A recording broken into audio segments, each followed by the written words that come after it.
கர்த்தருடைய நாமத்துக்கு மகிமையுண்டாவதாக. இன்றைய வார்த்தை ஏசாயா 43:19. இதோ நான் புதிய காரியத்தை செய்கிறேன். விசுவாசிக்கிறோம், ஆமேன் சொல்லுங்கள். இந்த நாளில் ஒரு புதிய ஆசீர்வாதத்தை, ஒரு புதிய காரியத்தை கர்த்தர் செய்ய போகிறாராம். அதை வாக்கு கொடுக்குறார். நான் செய்கிற மகளை இந்த நாள் வரைக்கும் காத்திருக்கிறீங்களா? இன்றைக்கு ஒரு புதிய காரியத்தை நான் செய்கிறேன், ஒரு புதுவிதமான ஆசீர்வாதத்தை நான் உனக்கு கொடுக்க போகிறேன் என்று தேவன் வாக்கு கொடுக்குறார்.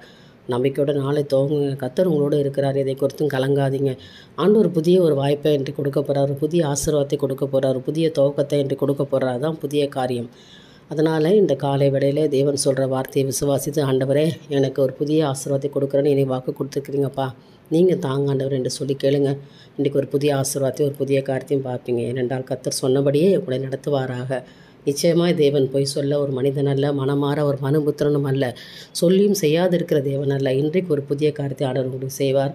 அதை நீங்கள் பெற்றுக்கொள்வீங்க. கர்த்தர் தாமே உங்களை ஆசீர்வதிப்பாராக. ஆமேன்.